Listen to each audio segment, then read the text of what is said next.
I don't know. It's probably, you see how, this is how I am. Overanalyzing things and, because I want it to be perfect, you know, I'm fussy. The goal is to make it in the music industry, but a lot of people say that. So how do you know when you've made it in the music industry? That's a question that needs to be answered. So that's why I have set definite targets. $1 million in the music industry, earning it as an artist, and attaining 1 million monthly Spotify listeners. Those are both definite targets. So when I hit them, I'll know, right?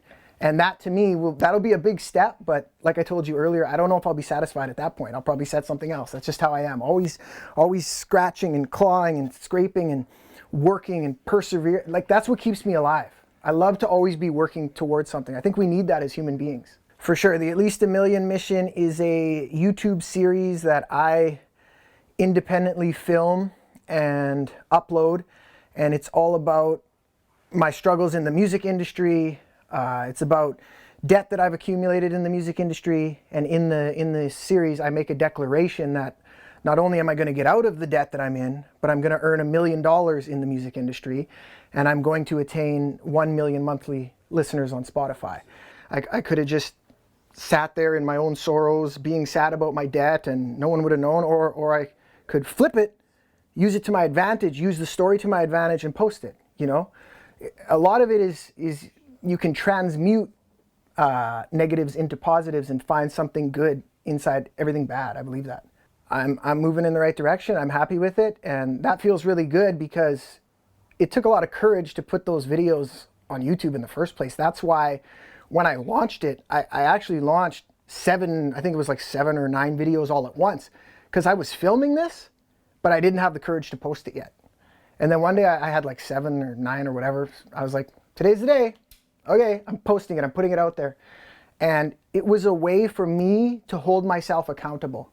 So if I ever say, oh man, it's too hard, this industry, I just can't do it, or I have to think, oh, I put it on YouTube, I have to do it, you see? So I did that to hold myself accountable as a strategy to help me complete my mission. I want to do something epic in life. I want to be remembered in life. I don't want to just be regular and work a 9 to 5. And no offense, you know, a lot of people want to do that. But every time I do that, I feel like there's something inside of me just wanting to do more, be more creative. My other self wants to go for things. And this is an example of that, of me going for it. So when I think of those things and how precious life is and how precious time is, it's like, oh, do it. What do you got to lose? Do it. Let's do it, and let's complete it, and let's leave a legacy. I think that it really benefits bands, singers, rappers, anybody trying to make it in today's music industry, because they can see, oh, Unkle Adams did that. Okay, don't do that. Maybe don't fall for those promo blasts, you know, DM me for promo, pay them $2,000 and they put you out on an email list. And